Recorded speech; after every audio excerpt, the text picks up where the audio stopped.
start to rise. The energy fill the skies. I say thanks a favor to wake up and hear me neighbor. Good morning, and welcome back to Good Morning Tobago right here on Tobago Updates. Now, you should know by now that we are preparing for that October Carnival that's going to be happening here on the island of Tobago from the 25th to the 27th.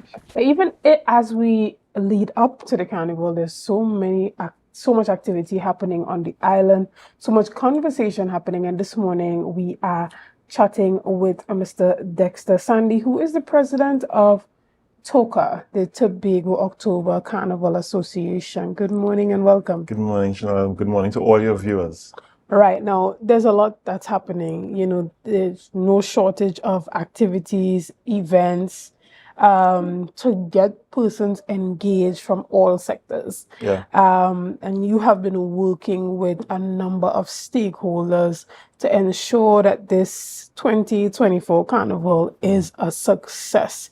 Now, there has been challenges, but moving forward, you guys are ready? Yes, we are. Yes, we are.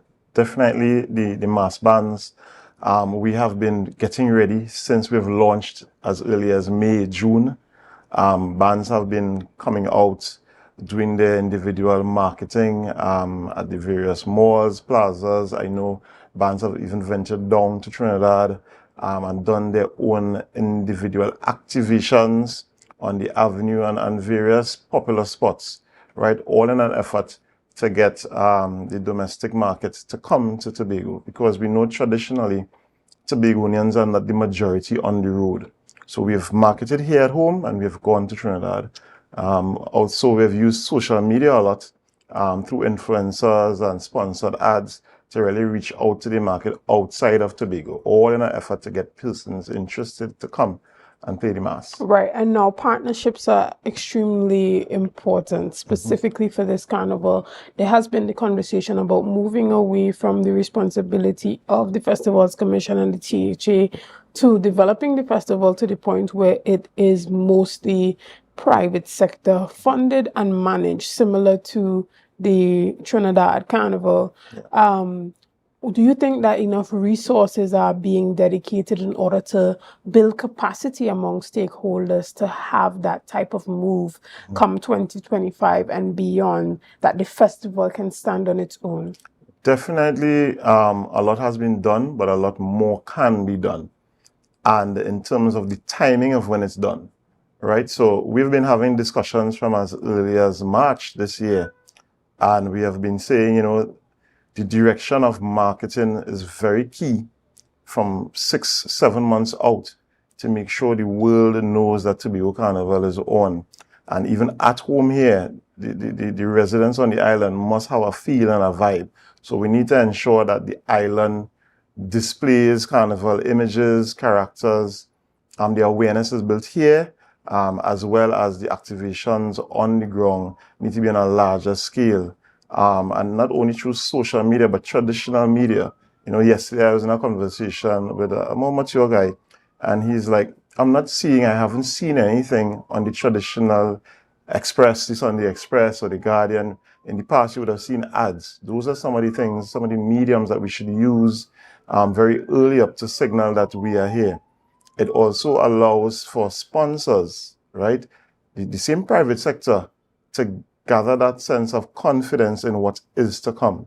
So the conversations could start very early. You can have the big brands that we all know and love come to all the bands, even to the promoters, to the Calypso tents, and say, listen, we're interested in partnering with you, all in an effort to really present Tobago Carnival as a signature experience. All right, and when it comes to the grant that is being distributed to band leaders, do you think it can be more effective if distributed in two tranches?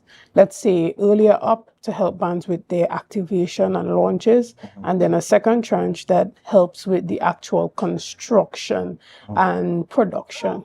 Well, actually, with regards to financial support for the bands, we don't have a confirmation exactly on what is to come. I know Mr. Cowan, since he has taken office, he has really been having a lot of meetings with us. We made recommendations, And yes, we've heard this week that the budget of $9 million has been approved.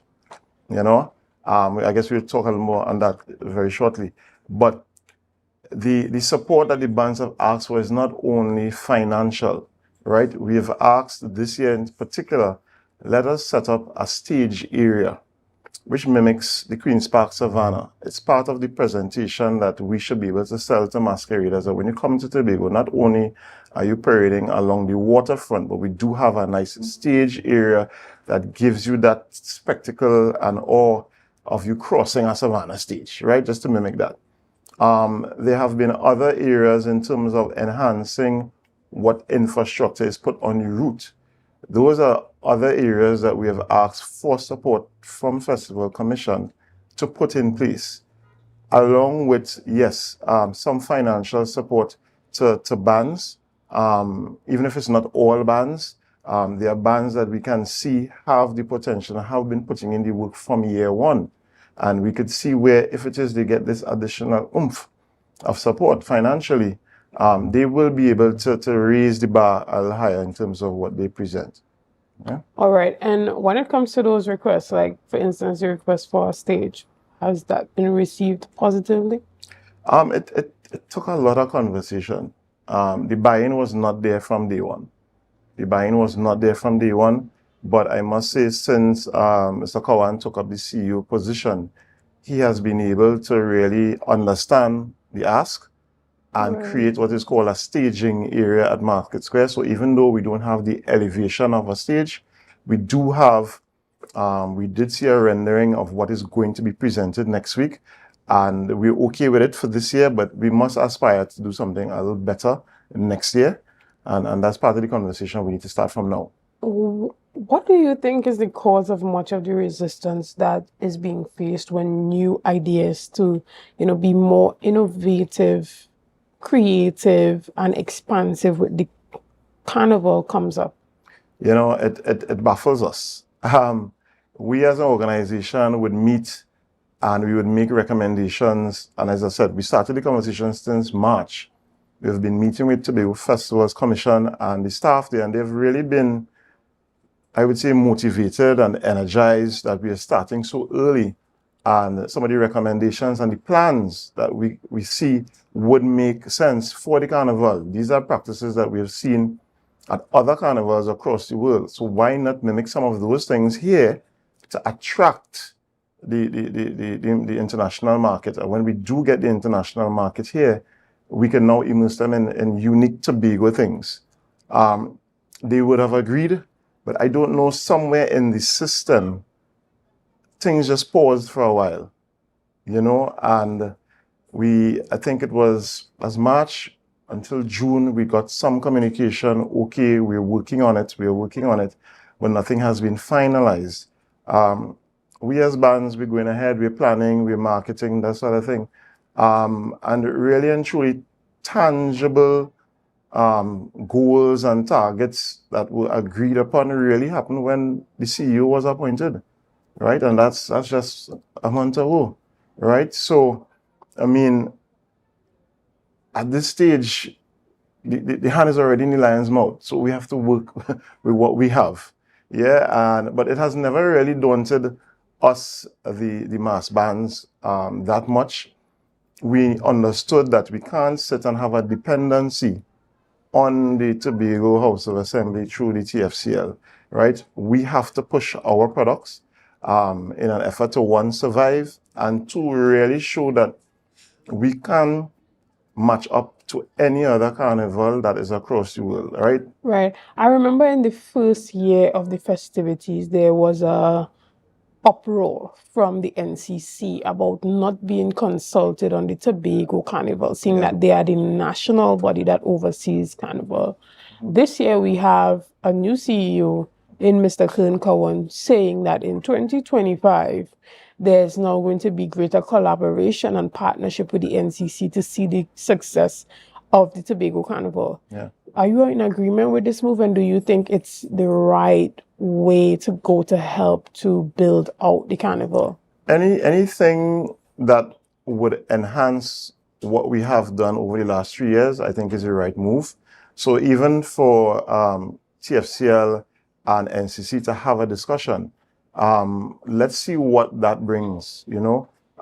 Right now is a discussion into 2025 is the right time to start to initiate that. Look at what happens this year, have a postmortem right after Carnival next week, and see how, if it's possible, where NCC can add value to what TFCL would produce come 2025.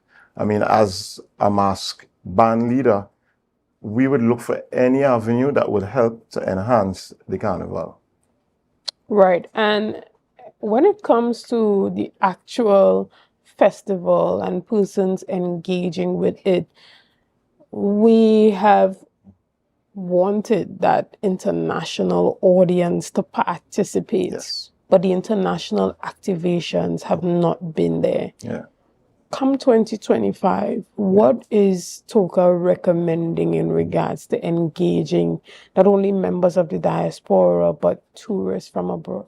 Yeah, so the plans in terms of where do we need to activate and the destinations in particular and how these activations can take form is something that we have been speaking about for the last year and a half, right? I mean, TOCA is just over a year old, but as band leaders, we have been coming together and brainstorming. Mr. Kawan, we have mentioned this to him already, that listen, for 2025, there are key markets we think will make sense outside of not only the Tobago Day in Brooklyn, but there are other carnivals within the region that occur before July that we think will be key, that if we hit the ground there and activate there, we could get the buy-in from those masqueraders who are participating there to come to Tobago in October. It gives them enough time to book a hotel, to get early flights, because we know the challenges there with flights availability. And we really get them activated very early and buy into the carnival early. We as mass bands will now have pre-sales very early, not like what's happening now, where some bands, they're not sold out, some of them not even up to 50%. The more popular ones would be in excess of 50%, but there's some that are really trying their best. Even this morning, I got a request for a band to do an activation at the Port Mall and the Coliseum this weekend because they're still trying to get last-minute buy-in from the locals here in Tobago. So. Right. And what can members of the Tobago public do to become a part of TOCA and other stakeholder organizations to contribute to the carnival? Because there are a number of persons who have interesting, creative and innovative ideas, not only for marketing and activation, but for, you know, how the festival can meet, you know, a new standard. Yeah. So as it is when it comes to mass, we have 33 bands registered for Juvie, 22 for Parade of the Bands on Sunday, and 15 for Night Mass. I think that's more than enough bands that we have already participating in the carnival. So for anybody who is new to the space, somebody who is, you know, interested in coming on board, I would say look at one of the registered existing bands and now bring your energy and your spirit and your resources to one of those and team up with them. Become a section, join the management team, help to enhance what is already there. Because the reality of adding more bands to the space will not work, right? You can't have bands on the road with 25, 30 people. That's not a band. That's a section. And we really don't want more persons coming on board and saying that they are banned, and that's what they end up producing. I am saying it makes more sense, economic sense, to pool resources so that even if you have influence over 30 people, somebody else has influence over another 40. You team up together, you're now up to 70. You find somebody else, you're now a band of over 100. And I think it really works better for the business aspect of what the person would be doing. How has engaging some of the national promoters who have some of the bigger carnival events been going, to have them bring some of those events to the Tobago Carnival space? Well, I think that question will be best answered by the Tobago Promoters Association. Yeah, but I've seen where local promoters, they have partnered with Trinidad promoters and influential groups to come across and support. They've offered tickets at early bird discounts, and therefore they would, based on the purchasing power of the promoter in Trinidad. They get a certain level of comps and things like that. And that's what helps to bring a promoter from Trinidad across to experience what's happening in Tobago, give some feedback to the local promoter, you could do this a little better, or this worked well, that's what will help grow us here on the island. Excellent. And when it comes to persons really putting their support towards the carnival, what do you recommend, even at an individual level, to help the festival to grow? I would say get out there, find a band, purchase a package, whether it's a Juve band, a night mass band, or a contemporary mass band. Purchase a costume, come and experience the carnival from a masquerader point of view. A lot of us sit on the sidelines and we have many opinions about what can be done, right? But I really want to say to the public, come out and really experience from the position of a masquerader and really see what the mass bands have to offer. Tobago, as a destination, we've been fighting for years with our tourism product. And here we have a carnival that we are really pushing on an international level to bring persons to the island. And this product can really do that for us, right? The carnival, I've heard it on the media over the past couple of days that the carnival budget was announced at $9 million. And what is $9 million going to be spent on? I think the perspective that we need to look at it as is what is going to be brought to the economy of Tobago, right? The Port Authority has added on sailings. It's bringing 2,800 people per day, Wednesday, Thursday, Friday, right? Caribbean Airlines moves at least 1,000 people per day. You're looking at about 11,000 persons coming to the island, right, to experience Tobago Carnival. The average person, we did the stats, the average person spends about $900 to $1,000 a day. When we're talking here, food, accommodation, going to fetes, those sort of things. If we do the maths, you're seeing where the economy of Tobago can bring in over $30-something million, right, to Tobago. And that's how we need to look at it. Let's move from the mindset of the 9 million or the 10 million, or, let's look at what happens to the island when there's a carnival celebration. And I'm really hoping that at the end of carnival, those are some of the stats we could hear, based on the occupancy at the hotels, the villas, because they're already boasting that occupancy bookings are at 80% plus. So let's hear those stats at the end. Let's hear the stats from the car rentals. Let's hear from the restaurants. Let's see what Tobago economy really gained by investing $9 million. And finally, as we wrap up, what do you think can be done to make sure that persons who are a part of the carnival stakeholders truly feel impacted by that $9 million that is being spent? When we give our recommendations, let's accept them. We are the practitioners in the field, the promoters, the calypsonians, the mass band leaders, the mass creators. When we do give our recommendations and our suggestions, let's see these things being implemented going forward. Not that we present it and then it's shelved and somebody else who might be making policy dictate something differently. The best way to really sell this product is really have us be a part of it. We've seen a shift in direction, as I said. I always say it, as Mr. Cowan is now on board, we've seen a major change. Let's continue to work with that. He has signaled that we're going to make sure going for 2025, the core committee is going to make sure the elements of PAN, Calypso, promoters, and mass are a part of that organization. And so going forward, our recommendations would be put to use. So we're really hopeful for that. Excellent. Well, we want to thank you and your team at TOCA for all the work that you have been doing and the support that you have been giving in the background to ensure that Tobago Carnival is still happening for October. You guys have been doing your private promotions and marketing on your own that has truly helped to boost the festival, and that effort cannot go unnoticed. Correct. So we want to thank you guys and hope that you continue in that same vein.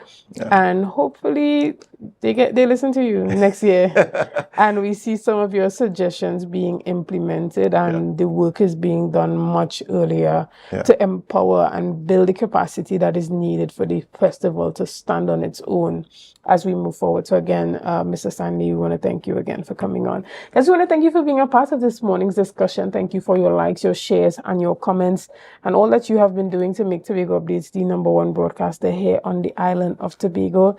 Again, thank you and have a great day.